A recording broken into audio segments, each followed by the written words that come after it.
മഹാരാഷ്ട്രയിലേക്കാണ്. മുഖ്യമന്ത്രി ആരാകുമെന്ന കാര്യത്തിൽ ഇപ്പോഴും അവിടെ സസ്പെൻസ് തുടരുകയാണ്. ദേവേന്ദ്ര ഫട്നവിസിനായി ബിജെപിയും ഏക്നാഥ് ഷിൻഡെയ്ക്കായി ശിവസേനയും കടുംപിടുത്തം തുടരുകയാണ്. എന്തായാലും വോട്ടെടുപ്പിൽ കൃത്രിമം ആരോപിച്ച കോൺഗ്രസ് വിവിപാറ്റ് സ്ലിപ്പുകൾ എണ്ണണമെന്ന ആവശ്യവുമായി മറ്റൊരു ഭാഗത്ത് തെരഞ്ഞെടുപ്പ് കമ്മീഷനെ സമീപിക്കും എന്ന നിലപാടും സ്വീകരിച്ചിരിക്കുകയാണ്.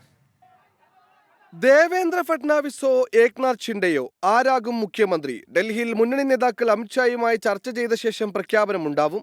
ബിജെപിയെ ചരിത്ര വിജയത്തിലേക്ക് നയിച്ച ഫട്നാവിസ് തന്നെ വേണമെന്ന് RSS ആവശ്യപ്പെട്ടു.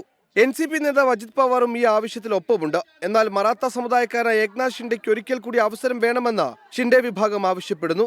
ലാഡ്ലി ബഹൻ പോലെ തെരഞ്ഞെടുപ്പിൽ തുറുപ്പുചീട്ടായ പദ്ധതി ഷിൻഡെയുടെ ബുദ്ധിയെന്നാണ് വാദം. മുംബൈയിൽ കോർപ്പറേഷൻ തെരഞ്ഞെടുപ്പ് നടക്കാനിരിക്കെ ഷിൻഡെയെ പിണക്കാൻ BJP ശ്രമിച്ചേക്കില്ല.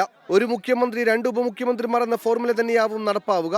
നിലവിലെ സർക്കാരിന്റെ കാലാവധി നാളെ അവസാനിക്കും. അതേസമയം തെരഞ്ഞെടുപ്പിൽ വ്യാപക തിരിമറി നടന്നെന്നാരോപിച്ച കോൺഗ്രസ് തോറ്റ മണ്ഡലങ്ങളെല്ലാം വിവിപാറ്റ് സ്ലിപ്പുകൾ എണ്ണണമെന്ന് ആവശ്യപ്പെട്ടു. ഇക്കാര്യത്തിൽ ഉടൻ തെരഞ്ഞെടുപ്പ് കമ്മീഷനെ സമീപിക്കും. വെള്ളിയാഴ്ച വരെയാണ് തെരഞ്ഞെടുപ്പ് കമ്മീഷൻ അപേക്ഷ നൽകാനുള്ള സമയം. അതേസമയം ഡൽഹിയിലെത്തിയ കോൺഗ്രസ് സംസ്ഥാന അധ്യക്ഷൻ നാനാ പട്ടോളെ ഹൈക്കമാൻഡിനോട് രാജ്യസന്നദ്ധത അറിയിക്കും. 24 മുംബൈ.